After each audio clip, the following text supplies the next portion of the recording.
এবার আমাদের গন্তব্য আন্দামান নিকোবর দ্বীপপুঞ্জ। আমরা এখন চলেছি কলকাতা এয়ারপোর্ট অর্থাৎ নেতাজি সুভাষচন্দ্র বোস এয়ারপোর্টের দিকে। ওখান থেকে আমরা প্লেন ধরে সরাসরি পৌঁছে যাব পোর্ট ব্লেয়ারে। এখন আমরা অপেক্ষা করছি, ওখানে আমরা সমস্ত যাত্রীরা অপেক্ষারত আছি। আর কিছুক্ষণের মধ্যে আমাদের বিমান উড়ে যাবে পোর্ট ব্লেয়ারের পথে। আমাদের প্লেন ছিল সকাল 9টায়। আর কিছুক্ষণ পরে বিমানপথে যাত্রার সময় নিচের দৃশ্যগুলো এক অপরূপ দৃশ্য।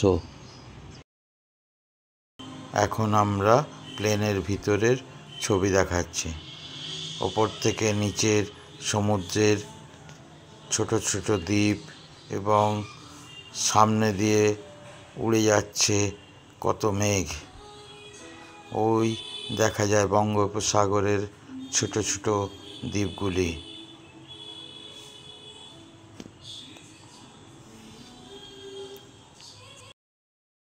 বীর সাভারকার এয়ারপোর্টে এসে নামলাম। এয়ারপোর্ট থেকে বেরিয়ে আমাদের ক্যাব বুক করা ছিল, সেই ক্যাবে করে আমরা হোটেলের দিকে রওনা দিলাম। বীর সাভারকারের স্ট্যাচু।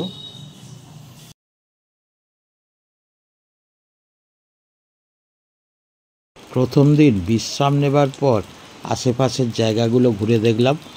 পরের দিন ভোরবেলায় আমরা বেরিয়ে পড়লাম হ্যাভলক অর্থাৎ স্বরাজ দ্বীপের উদ্দেশ্যে। হুডো জেটিতে এসে পৌঁছলাম। সেখান থেকে আমাদের ম্যাক্রুজ ছাড়বে হ্যাভলক অর্থাৎ স্বরাজ দ্বীপের উদ্দেশ্যে।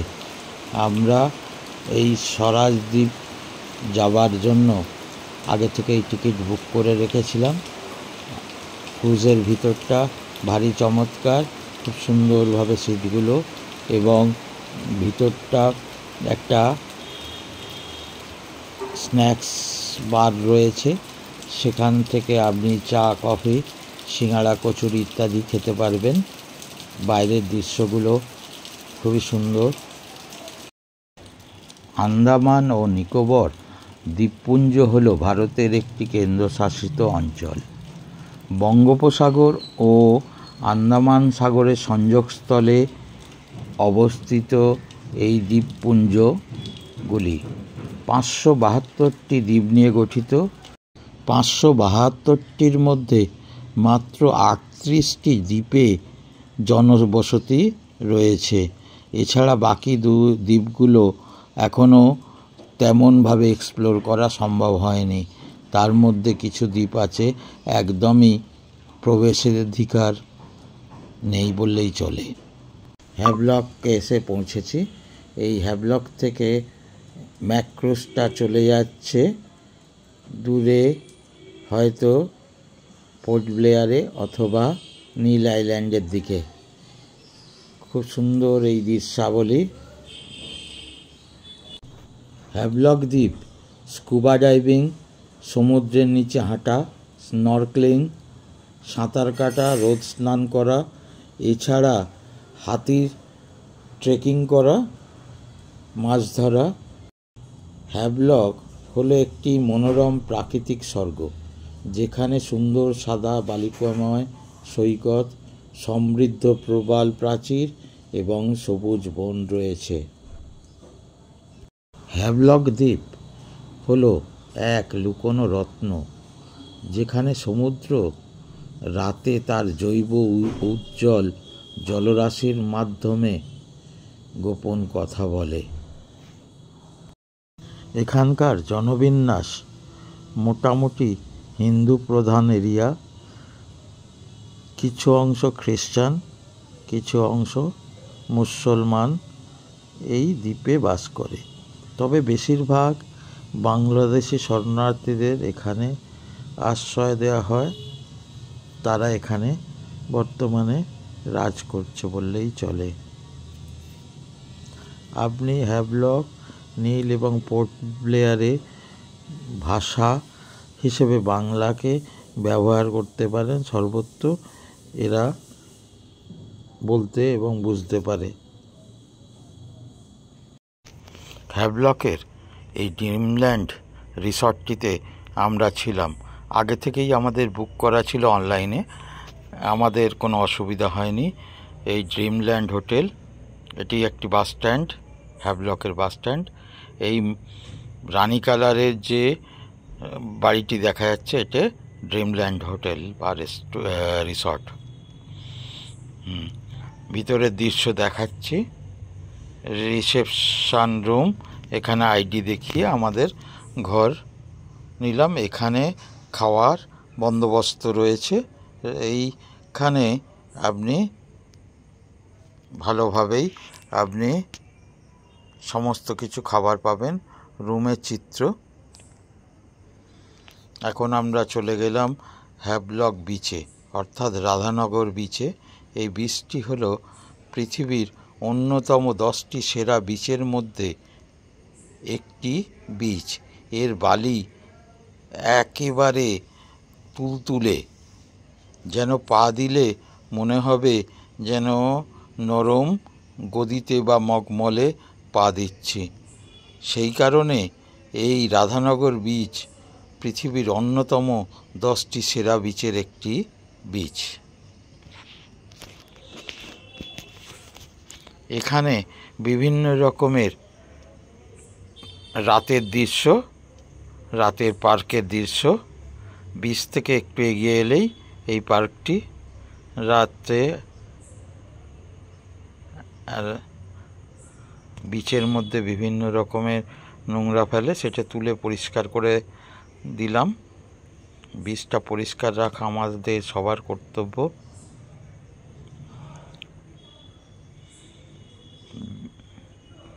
রাধানগর বিচ।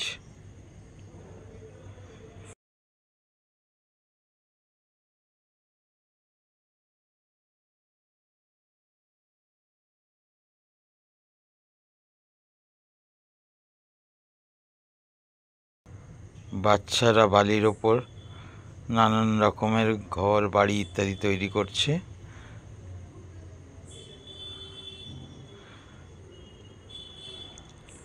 হ্যাভলক বাস স্ট্যান্ডে আমরা অপেক্ষারত। বৃষ্টি পড়ছে।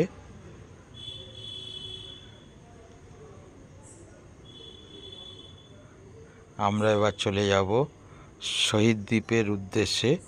হ্যাভলক জেটিতে আমরা চলে যাব। সেখান থেকে আমাদের ম্যাক্রুজ বুক করা রয়েছে। আমরা ম্যাক্রুজে করে চলে যাব নীল, অর্থাৎ শহীদ দ্বীপে। শহীদ দ্বীপে ওখানে আমাদের হোটেল বুক করা আছে, নাম হচ্ছে মেঘা রিসর্ট। এই মেঘা রিসর্টটি হচ্ছে ভরতপুরের বিচের কাছাকাছি। হ্যাঁ, ক্রুজ থেকে সুন্দর লাগে। আমরা নামার পর ওখান থেকে একটি গাড়ি নিয়ে চলে গেলাম আমাদের হোটেল কাম রেস্টুরেন্ট। ওখানেই আমরা বুক করে রেখেছিলাম অনলাইনে। মাত্র 800 থেকে 900 মিটার দূরে এই মেঘা রিসর্ট কাম হোটেলটি।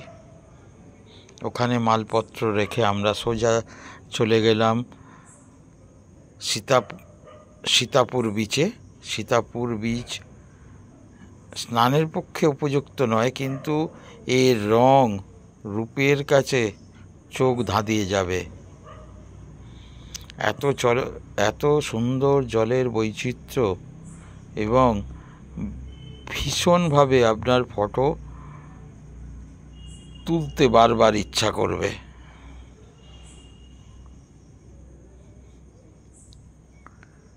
বৃষ্টি ততটা নামার পক্ষে উপযোগী নয়, কিন্তু এর রং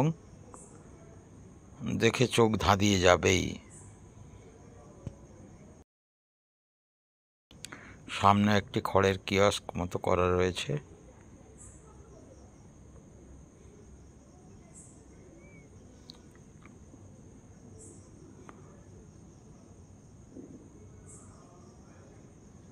এই সীতাপুর বীচটি সত্যি মনোরম দৃশ্য। আমরা এখন চলে যাচ্ছি লক্ষণপুর 1 বিচে। এই লক্ষণপুর 1 বিচটি হচ্ছে সূর্য উদয় এবং সূর্যাস্তের পক্ষে সূর্যাস্তের জন্য অতি আদর্শ জায়গা।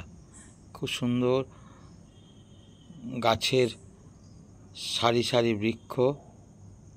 এই বৃক্ষের তলা দিয়ে আমরা সব হেঁটে চললাম লক্ষণপুর 1 বিচের দিকে। এটিও একটি অসাধারণ বিচ শহীদ দ্বীপে। আমরা সবাই প্রতীক্ষারত যে আজ আমরা সূর্যাস্ত দেখব বলে, কিন্তু মেঘলা থাকার জন্য আমরা ঠিকভাবে সূর্যাস্ত আজ দেখতে পেলাম না। কিন্তু আমরা বিচটা ঘুরে দেখাচ্ছি। বিচের চারিধারে মানুষজন পুরো মেলা করে বসে আছে। বিভিন্ন মানুষজন বিভিন্ন রকমের ছবি তুলছে, বিচের ছবি তুলছে।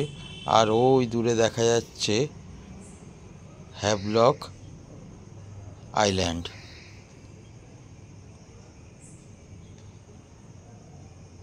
বিভিন্ন রকমের পোজে মানুষজন বিভিন্ন ছবি তুলছে। চা কফি নিয়ে মানুষদের কাছে বিক্রি করছে ফেরিওয়ালা।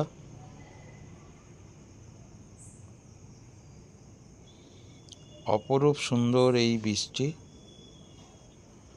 যদিও আমরা স্নান করিনি, স্নান আমরা হোটেলেই করেছিলাম। এবার আমরা চলে যাচ্ছি হোটেলে।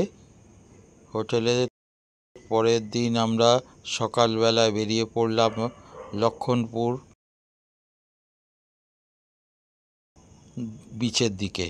এই লক্ষণপুর 2 বিচটি হচ্ছে ন্যাচারাল ব্রিজের ছবি আমরা দেখতে পাবো।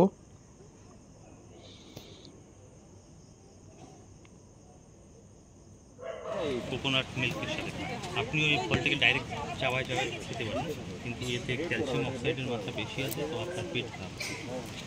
এটি হচ্ছে ন্যাচারাল ব্রিজ, অর্থাৎ প্রকৃতিগতভাবে সৃষ্টি এই ব্রিজটি। এই ব্রিজটি উইন্ডোজ 7-এ আইকন হিসেবে দেখা যায়। তৈরি এই ব্রিজখানি, সেই জন্য এটাকে ন্যাচারাল ব্রিজ বলা হয়। মানুষজন বিভিন্ন ভঙ্গিমায় তাদের ফটোগ্রাফি তুলছে। এরপর আমরা গাইডের সাহায্যে চলুন দেখি এখানের বিভিন্ন রকমের ছোট ছোট জলজ মাছ, ছোট ছোট কোরাল। এই যে কাদা কাদা অংশ দেখা যাচ্ছে, এগুলি কাদা নয়, এগুলো হচ্ছে কোরাল। অর্থাৎ মানুষের ব্যবহার করা যে প্রবাল, সেই প্রবাল এইগুলোই।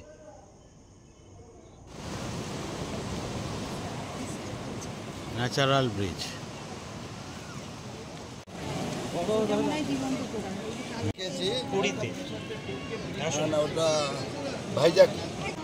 জীবন্ত কোরাল।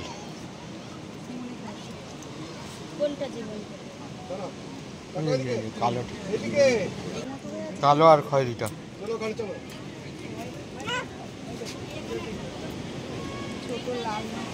কালো এবং খয়েরিটা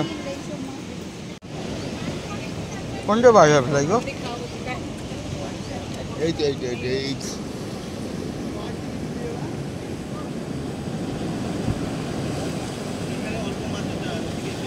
নীলটা হেভি মেলে কাল বলছিলাম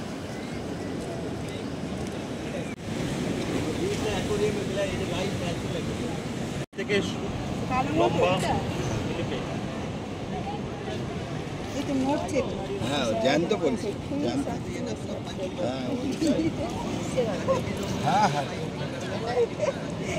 জ্যান্ত মিলিপেড। পেটচিন হ্যাঁ, এর মাংস 200 গ্রামের দাম $100 হয়।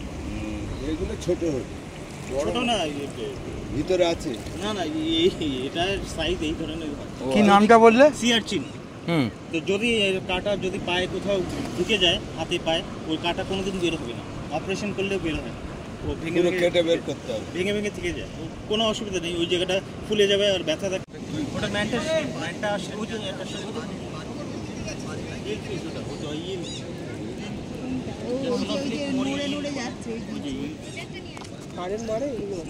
কারেন্টটা যেখানে ওই ওই যে, হ্যাঁ বুঝতে পেরেছি, ইলফিশ। এটা ম্যানটা কোম্পানির শেপ, এটা 450 এই ধরনের। এটা লেজ দেখ আবার কেমন ঢুকে গেল।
নদীর ভিতরে আর এটা বাইরে।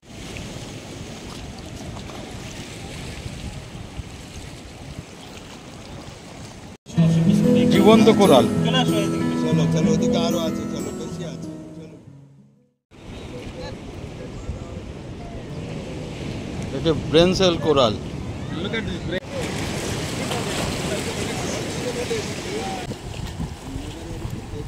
পুরোপুরি যান না, ওই যে star piece, starfish. Detail star piece দেখালাম না, বল মতো হ্যাঁ। 5টা ট্যান্টিক কক। ওই যে পাঞ্চ করছে, ভাঙছে ওই শামুকটা, হ্যাঁ, শামুকটাকে ভাঙছে। ভেঙে ফেলেছে। দেখো কত শক্ত ওর পাঞ্চ। এইখানটা গেলে চলে আসুন তাহলে সবাই দাদা তোমরা কেন।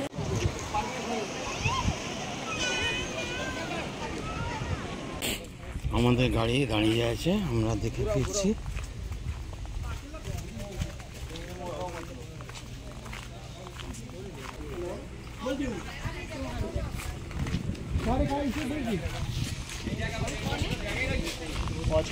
লক্ষণপুর টু বীচ দেখার পরে আমরা চলে এলাম আমাদের হোটেলে।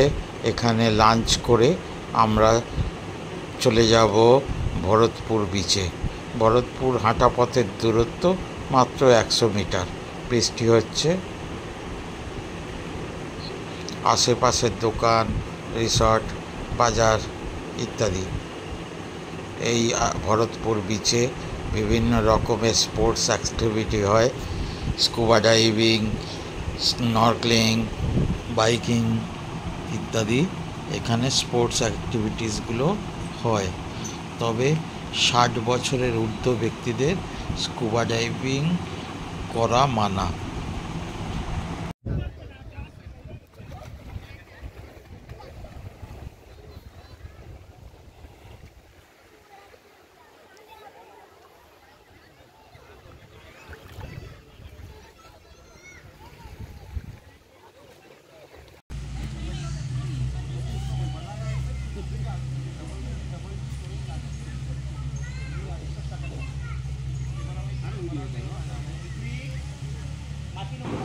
এই ভরতপুর বিচে স্নান করে আমরা আজকে ফিরে যাব পোর্ট ব্লেয়ারে।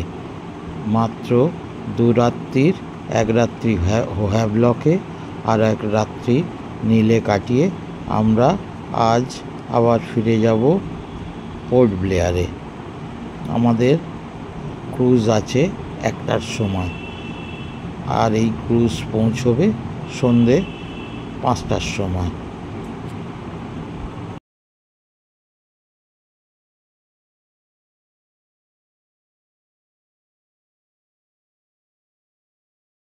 সমুদ্রের উত্তাল ঢেউ পার করে আমরা অবশেষে পৌঁছে গেলাম পোর্ট ব্লেয়ারের জেটিতে। এখানে অন্ধকার হয়ে গেছে, চারিদিকে আলোর ঝলকানি দেখা যাচ্ছে। এখান থেকে বেরিয়ে আমরা পৌঁছে যাব আমাদের হোটেলে। আজ রাত বিশ্রাম করার পর কাল সকালে আবার নতুন যাত্রা শুরু করব রস আইল্যান্ড, অর্থাৎ নেতাজি সুভাষচন্দ্র বোস আইল্যান্ডে। রস আইল্যান্ডে অর্থাৎ এই দ্বীপে যাতায়াত করতে মোট ফেরি খরচ লাগবে 400 টাকা প্রতিজনার। আমরা একেবারে টিকিট কেটে নিলাম এই রাজীব গান্ধী স্ট্যাচুর কাছ থেকেই, অর্থাৎ এই রাজীব গান্ধী পার্কের থেকে আমরা সোজা চলে যাব রস আইল্যান্ডে। সুন্দর সমুদ্রের দৃশ্যাবলী, চারিদিকে নৌকা, জাহাজ, স্টিমার সব ঘোরাফেরা করছে, অর্থাৎ যাতায়াত করছে। অবশ্যই আপনাকে লাইফ জ্যাকেট পরেই যেতে হবে। মাত্র 400 থেকে 500 মিটারের দূরত্ব এই পোর্ট ব্লেয়ার থেকে রস আইল্যান্ডের দূরত্ব। ভীষণ সুন্দর এই জার্নিটা, উপভোগ্য জার্নি। আমরা ধীরে ধীরে নেতাজি সুভাষচন্দ্র বোস আইল্যান্ডের কাছে পৌঁছে গেলাম। এটি এক সময়ে আন্দামানের প্রশাসনিক কার্য চালনা করত ইংরেজ সরকার। এখান থেকেই নেতাজি সুভাষচন্দ্র বসু প্রথম এই দ্বীপটাকে জয়লাভ করেন।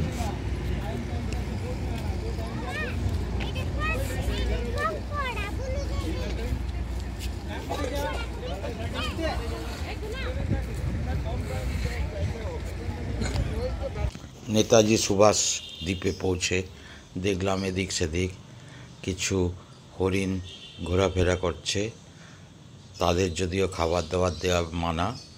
এইখানে হয় প্রতিদিন সন্ধ্যায় লাইট অ্যান্ড সাউন্ড, যার মাধ্যমে দেশের স্বাধীনতা সংগ্রামের বিভিন্ন চিত্র তুলে ধরা হয়। এই পুরানো সমস্ত বিভিন্ন বাড়িগুলি এক সময় আলোয় ঝলমল করত। চারিদিকে তাদের ব্যবস্থাপনা ছিল। মাঝে একটি অবশ্য মিষ্টি জলের পুকুরও আছে।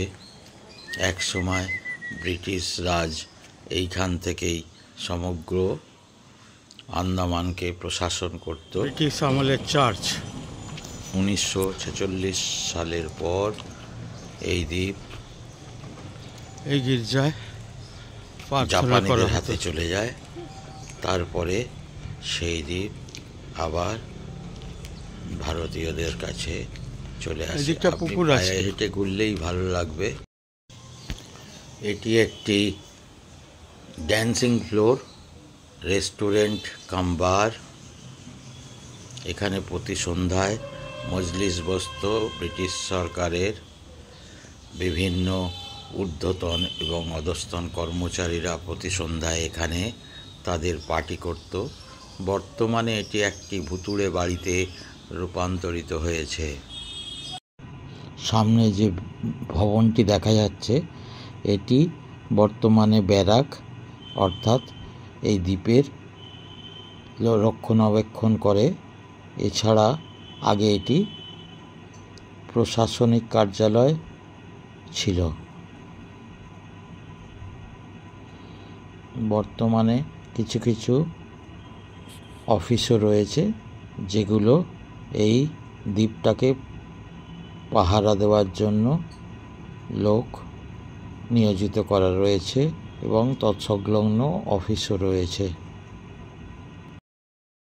দিনের বেলায় সঙ্গে যদি লোকজন না থাকে, অবশ্যই আপনার গা ছমছম করবেই।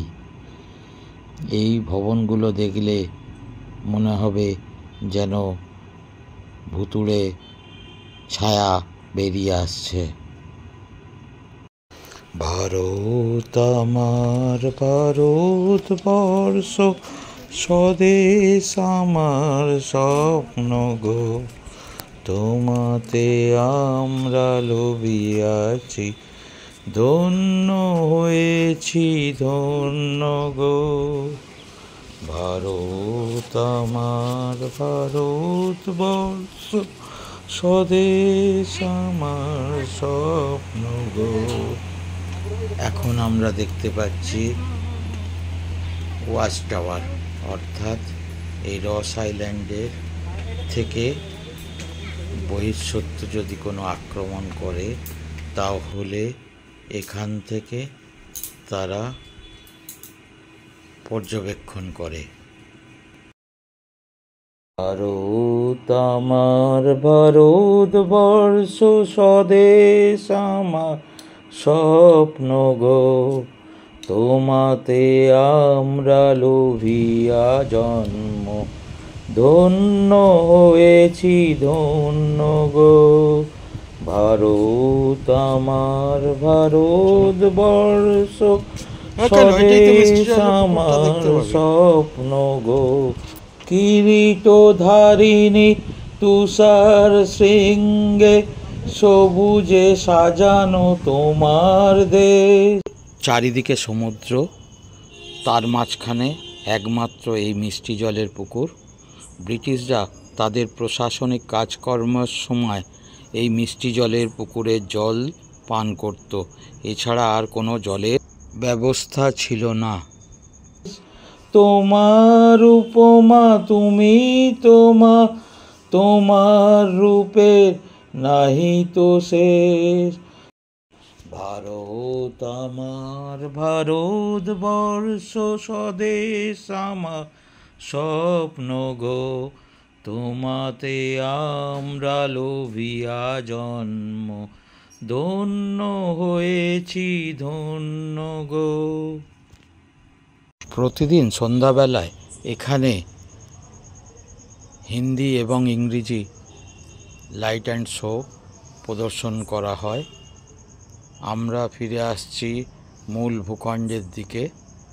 আমরা আজকের পর চলে যাব, আগামীকাল আমরা বেরিয়ে পড়ব বারাটাং, ডিগলিপুর ও রস অ্যান্ড স্মিথ দর্শনের জন্য। আমরা এখন চলে এসেছি বারাটাংয়ের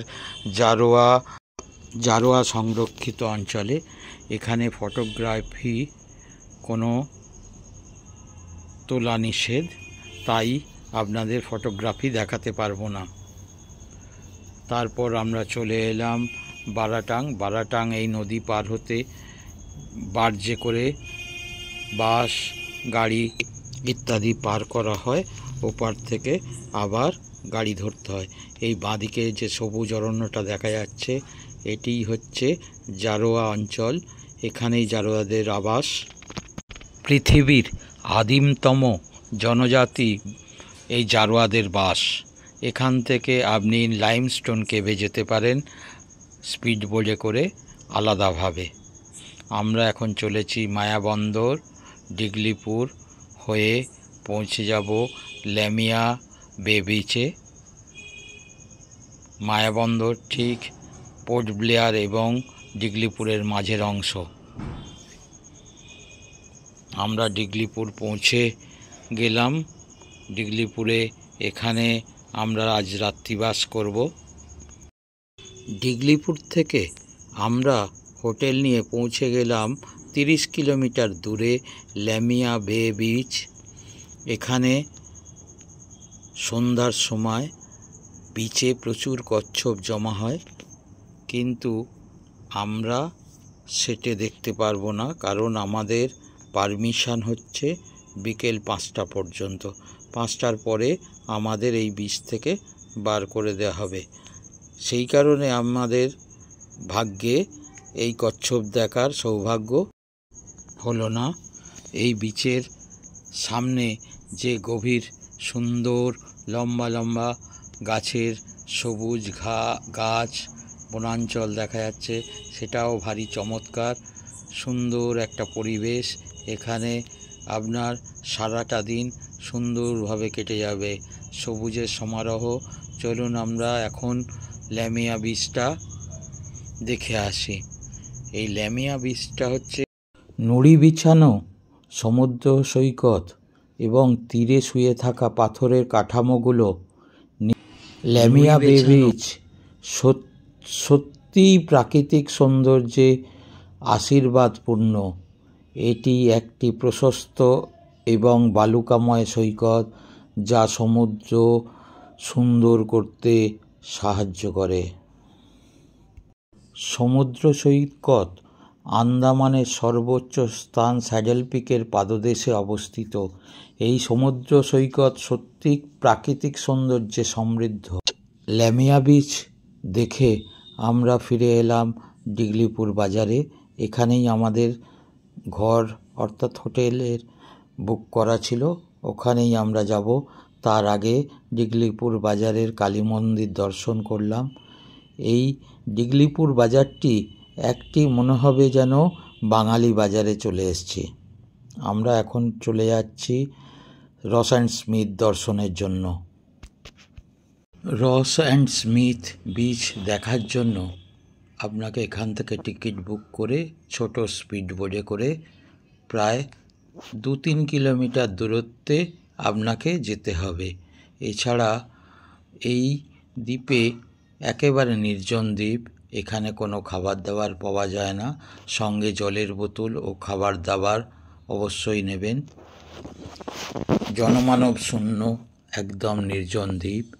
আমরা রস অ্যান্ড স্মিথ বিচের কাছাকাছি এসে পৌঁছালাম। এই বিচটি একেবারে স্বচ্ছ, একদম জলের নিচেরকার ছবি দৃশ্যমান দেখা যাচ্ছে স্মিথ দ্বীপ। আমরা রস দ্বীপের কাছে রয়েছি। খুব সুন্দর, জলের রং অপূর্ব সুন্দর। এই দ্বীপ ঘুরতে এলে আপনার মন ভরে যাবেই,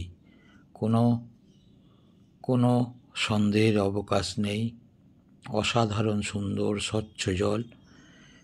এই দ্বীপের একটি বৈশিষ্ট্য হলো সারাটা দিন দুটো দ্বীপ আলাদা আলাদা থাকে, আবার রাতের বেলায় জোয়ারে দুটো দ্বীপ মাঝখান থেকে জল প্রবাহিত হয়। রস অ্যান্ড স্মিথ, আই লাভ রস অ্যান্ড স্মিথ।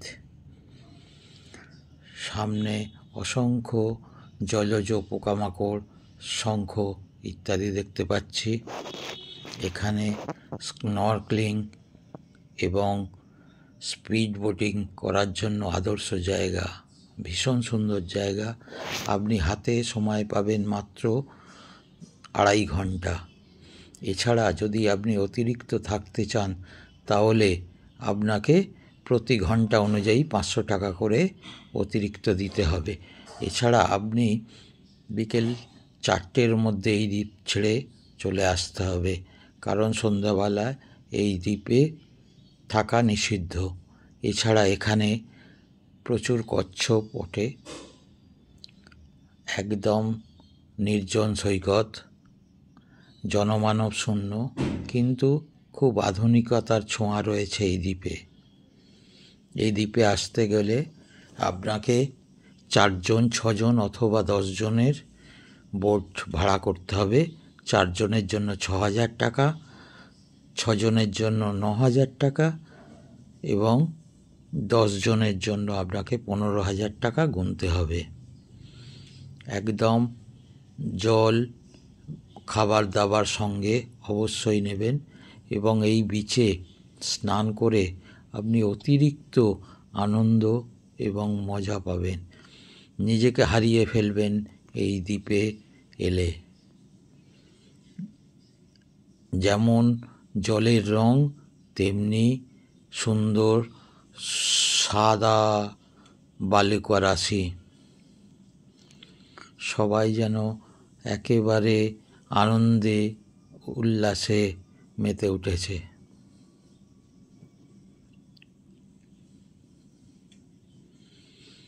এই বীচ একটু ব্যয়সাপেক্ষ, তাহলে অবশ্যই প্রত্যেকে আন্দামান ভ্রমণকারীকে উপদেশ রইল এই বীচ একবার হলে অন্তত ঘুরে দেখার জন্য। যদিও আমি দ্বিতীয়বার আন্দামান ভ্রমণ করছি, প্রথমবারে আমার হয়নি, শুধু এই বীচটি দেখার জন্যই আমি আন্দামানের দ্বিতীয় সফর করছি। সত্যি আপনার ভালো লাগবেই।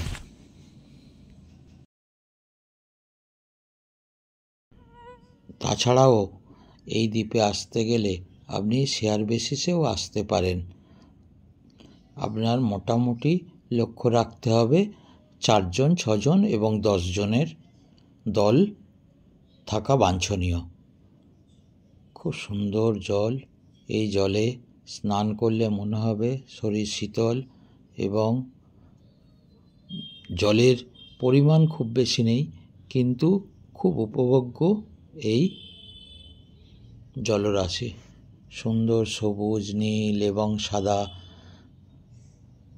রঙের বৈচিত্র্য, অসাধারণ সুন্দর এই দ্বীপ দুটি। বাঁদিকেরটা হচ্ছে রস এবং ডান দিকেরটা হচ্ছে স্মিথ। এই স্মিথ দ্বীপে কিছু পশু পাখি ও অভয়ারণ্য হিসেবে রয়েছে, যার টিকিট প্রতিজনা 75 টাকা করে কেটে ওই দ্বীপে ঢুকতে হবে। যদিও এই দ্বীপে এসে আপনার এই অভয়ারণ্য যাবার সময় আপনি পাবেন না, খুব মনটা চাইবে যে এই বিচেই ঘোরাফেরা করতে। ভীষণ ভালো লাগবে, ভীষণ ভালো লাগবে। তাই বলছি, অবশ্যই আন্দামান ঘুরতে এলে রস অ্যান্ড স্মিথ প্যাকেজ অথবা নিজেরাই আসতে পারেন। ডিগলিপুর আসতে গেলে পোর্ট ব্লেয়ার থেকে বাস রয়েছে সকাল 4টের সময়, আর দুপুর 2:30-3টের সময় আপনাকে ডিগলিপুর পৌঁছে দেবে। ডিগলিপুর একদিন থাকার পর পরের দিন ভোরবেলা এই রস অ্যান্ড স্মিথের প্রোগ্রাম রাখতে পারেন। রস অ্যান্ড স্মিথ দেখার পর তারপরের দিন সকালবেলায় আপনি বাসে বা নিজস্ব গাড়িতে করে আপনি পোর্ট ব্লেয়ারে পৌঁছে যেতে পারেন। রস অ্যান্ড স্মিথ আইল্যান্ড দুটো দেখে আমরা ভীষণ আনন্দ উপভোগ করলাম। এই বীচ দেখে আমরা ফিরে আসছি আবার মূল ভূখণ্ডে। এখান থেকে আমরা ফিরে এসে আবার চলে যাচ্ছি কালীপুর বিচ। এটি রস অ্যান্ড স্মিথ বিচ থেকে মাত্র 20 মিনিটের জার্নিতে এই বিচটা কালীপুর বিচ। খুব নির্জন সৈকত, লোকজন নেই বললেই চলে, তবে আশেপাশে 2-1 জন মাছ ধরার জন্য লোকজনকে দেখা গেল। এখানে আপনি ব্যাকওয়াটার দেখতে পাবেন। পরের দিন পোর্ট ব্লেয়ারে ফিরে এসে আমরা চলে গেলাম চিড়িয়াটাপু। চিড়িয়াটাপু একটা সুন্দর বিচ, যদিও এখানে নামা বা স্নান করার উপযোগী নয়। এখান থেকে সূর্য উদয় এবং সূর্যাস্ত অপরূপ সুন্দর দেখায়। এখান থেকে হ্যাভলক বা নীল দ্বীপ খুব কাছাকাছি। এটা মূল ভূখণ্ড থেকে একেবারে বাইরের দিকের বিচ এবং এটি পোর্ট ব্লেয়ারের দক্ষিণ পূর্ব দিকে অবস্থিত। এখানকার সুন্দর দৃশ্য দেখে আপনার মন ভরাবেই। 20-22 কিলোমিটার দূরে অবস্থিত এই চিড়িয়া টাপু। চিড়িয়া টাপুর রাস্তায় অসংখ্য গাছ পড়ে, যেগুলো সত্যি মনোরম দৃশ্য। আমরা চলে এসেছি চাথাম সমিলে। এই চাথাম সমিলে প্রথম জাপানিরা ইংরেজ সরকারকে আক্রমণ করে এবং প্রথম 1946 সালে এই জায়গায় বোমা বর্ষণ করে। তা বোমা বর্ষণের বোমপিট পয়েন্ট আমরা এখানে দেখাচ্ছি। এইখানে এখনও সেই বোমপিট পয়েন্টটা অরক্ষিত রয়েছে।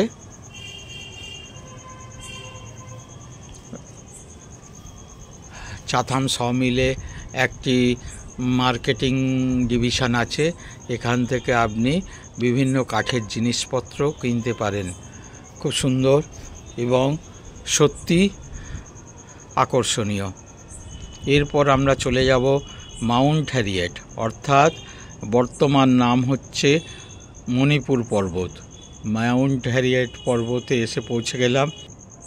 খুব সুন্দর, কিন্তু কুয়াশা এবং বৃষ্টি থাকার জন্য তেমন আমরা উপভোগ করতে পারিনি। তাহলেও এই মাউন্ট হ্যারিয়েটটা অসাধারণ সুন্দর। এইখানেই হচ্ছে আগেকার 20 টাকার লাল নোটে এই ছবিটিই দেখা যায়। একটি কিয়স্ক, খুব সুন্দর জায়গা।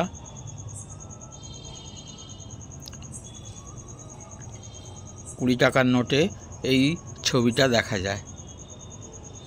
এটা একটি যোগপ্রণ জায়গা। নিকোবরীরা এই কুটিরেই থাকে। একটি মডেল রাখা আছে। আমরা মাউন্ট হ্যারিয়েট থেকে ফেরার পথে চলে গেলাম আবার পোর্ট ব্লেয়ারে, যদিও এর দূরত্ব 10 কিলোমিটার। এখন আমরা চলে এসেছি জগার্স পার্ক। জগার্স পার্ক এমনই একটি জায়গা যেখান থেকে উড়ান, এয়ারপোর্টে সমস্ত বিমান এখানে আসা এবং যাওয়া এখান থেকেই হয়, একমাত্র বিমান বন্দর। খুব সুন্দর লাগে ওপর থেকে, সত্যি মনোরম দৃশ্য। এবং এখানে আদিবাসীগণ এই পার্কে জগিং করতে আসে, ভালো লাগবে।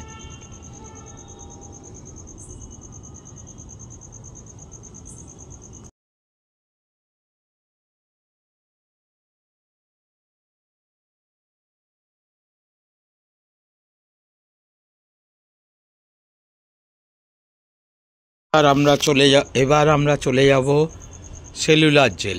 সেলুলার জেল হচ্ছে ভারতের স্বাধীনতা সংগ্রামের অন্যতম পীঠস্থান, অর্থাৎ দেশপ্রেমিক তথা সমগ্র ভারতবাসীর এক পীঠস্থান হচ্ছে এই সেলুলার জেল। সেলুলার জেল 1906 সালে তৈরি করা হয়। আজও এই জেলটি দেখলে বুক দুরদুর করে ওঠে। তখনকার দিনে এখানেই কালা পানি দেওয়া হতো। এইখানে সন্ধ্যার সময় লাইট অ্যান্ড সাউন্ডের মাধ্যমে আমাদের পুরনো ইতিহাস দেখানো। ভারতের আন্দামান নিকোবর দ্বীপপুঞ্জে অবস্থিত একটি পুরাতন কারাগার। 1906 সালে এই কারাগারটি নির্মাণ সম্পন্ন হয়।